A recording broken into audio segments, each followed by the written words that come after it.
there was a version of you that gave everything away.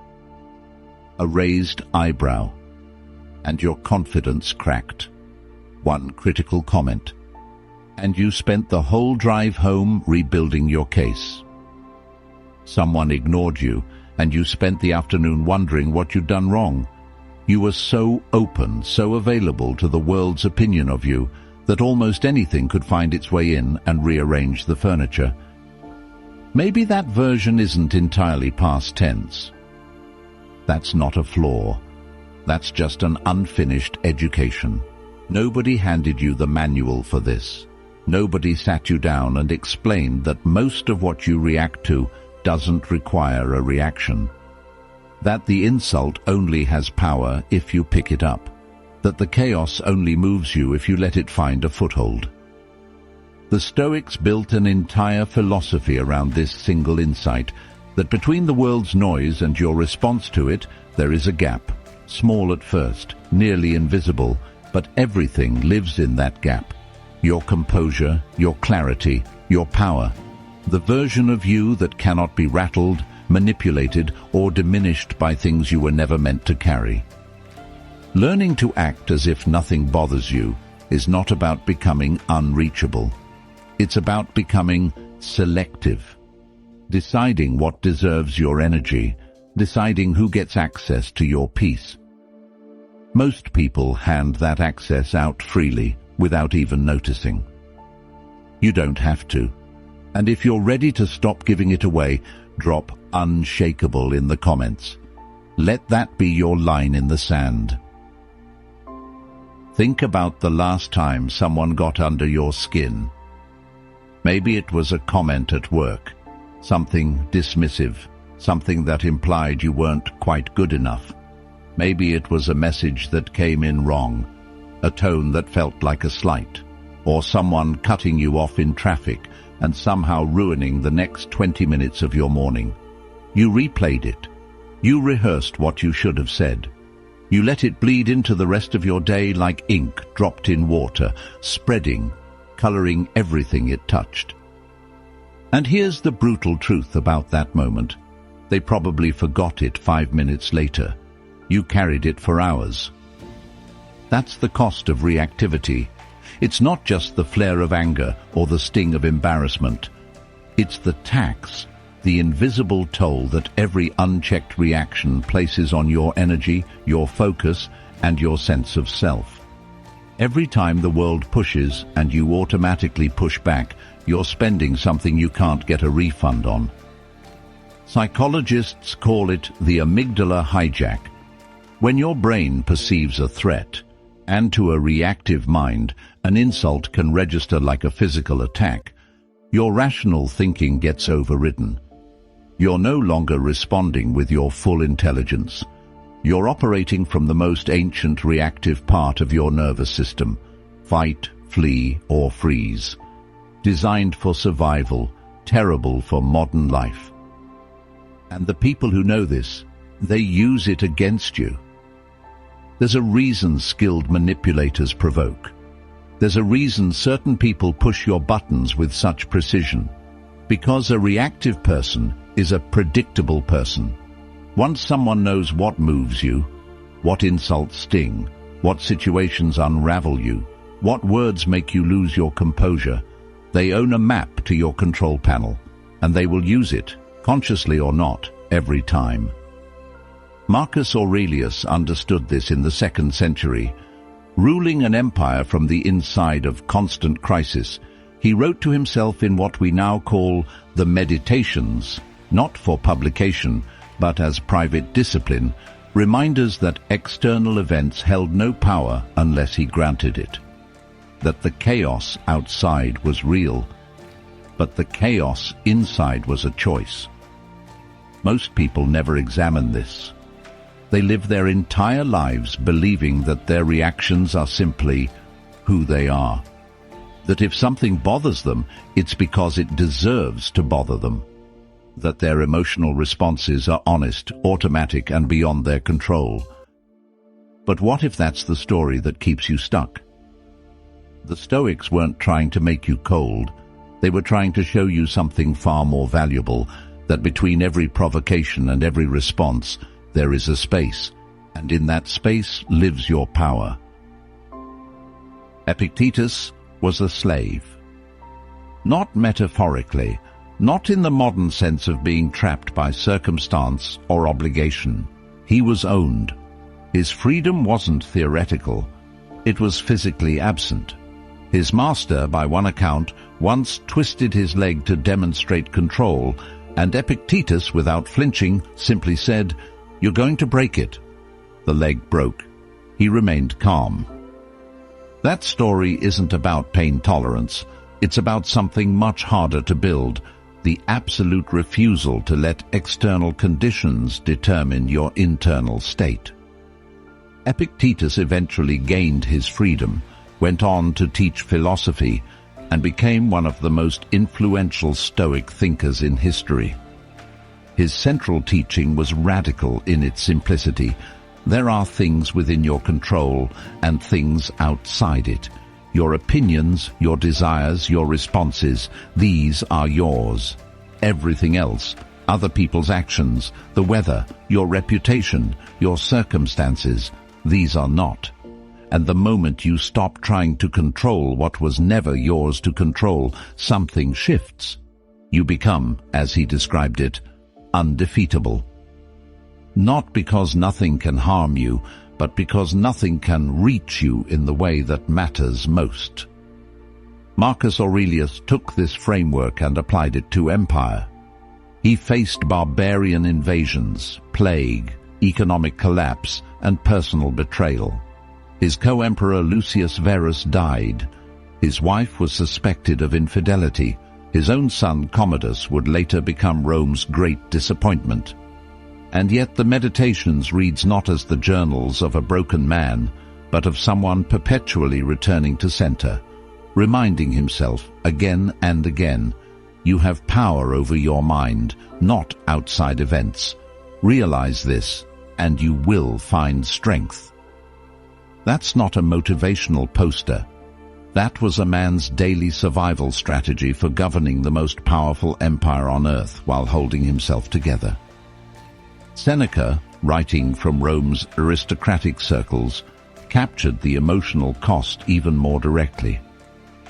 "We suffer more in imagination than in reality," he wrote, "and if you've ever spent 3 days dreading a conversation that took 3 minutes and went fine, you know exactly what he meant.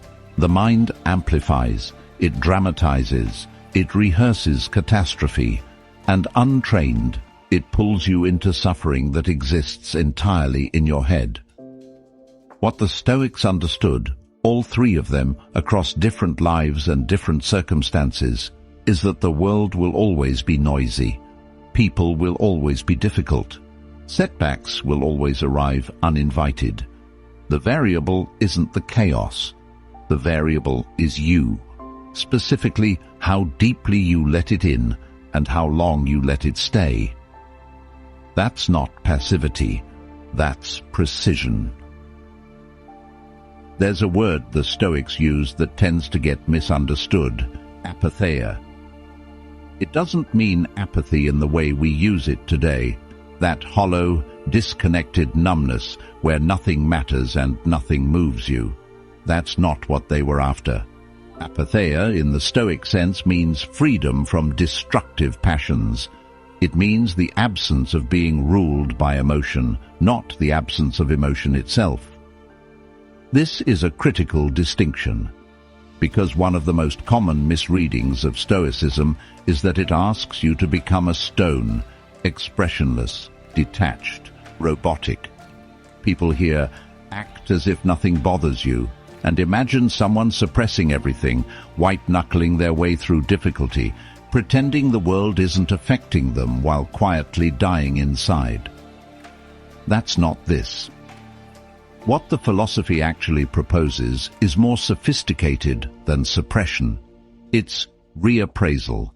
It's the trained ability to encounter a provocation, an insult, a crisis, and pause long enough to ask, does this actually deserve my energy?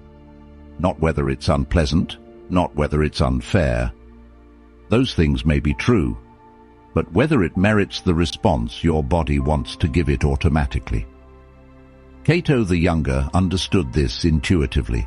In the political arena of late Republican Rome, Cato was surrounded by men who used provocation as a weapon, Julius Caesar among them.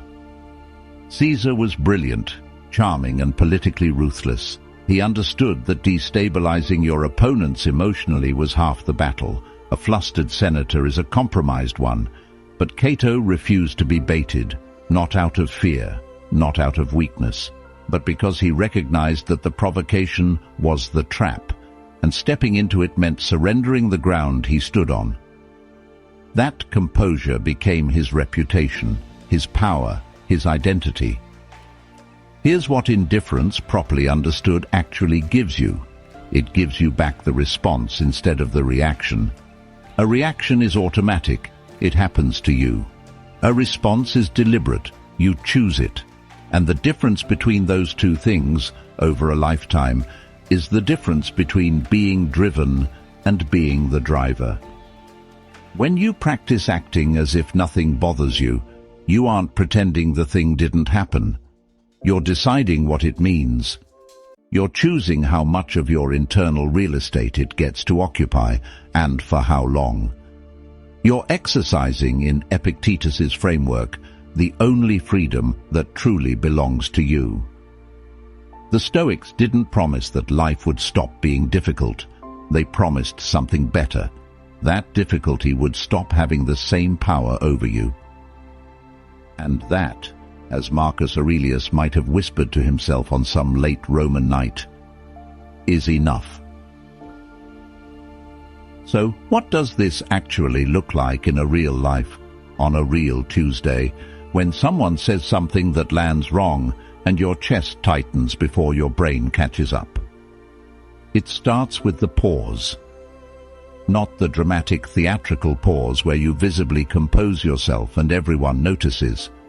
The internal one, the fraction of a second, or the practiced minute, where you create just enough distance between what happened and what you do next. Viktor Frankl, who survived the Nazi concentration camps and built an entire philosophy out of the experience, described it simply: between stimulus and response there is a space, and in that space lies our freedom. The Stoics called this prosoche, self-attention, the practice of watching your own mind in real time, not judging it, not suppressing it, just seeing it clearly enough to choose what you do next, rather than being carried by what you feel right now. In practice, it looks like this. Someone criticizes your work in a meeting. Your instinct says, defend, justify, strike back. The practice says, pause, ask, internally and honestly, is there anything true in what they said? If yes, that's useful information, not an attack. If no, then their opinion is simply data about them, not a verdict about you. Either way, you are not required to react. You can respond, or you can choose silence. Silence, deployed with composure, is often the most powerful statement in the room. Someone tries to provoke you, understands your pressure points, pushes deliberately. The untrained mind takes the bait, because taking the bait feels like justice, like standing up, like not letting them win. But here's the inversion the Stoics offer. Not reacting is winning. The person who can walk away unmoved hasn't lost the exchange. They've ended it on their terms. This doesn't mean you become passive or that you allow genuine harm without response. Stoicism is not pacifism in the face of injustice. It's the insistence that your response comes from clarity, not from wound. That you act when it serves a purpose and stay still when it doesn't. Build the muscle slowly. Start small. The next time minor frustration rises, traffic, a slow queue, a thoughtless remark, catch it, name it, and then let it pass without feeding it. You won't always succeed. You're not supposed to. The practice is in the returning, not the perfection. Because every time you choose the pause over the reaction, you're not just managing a moment, you're slowly becoming someone that the world cannot move.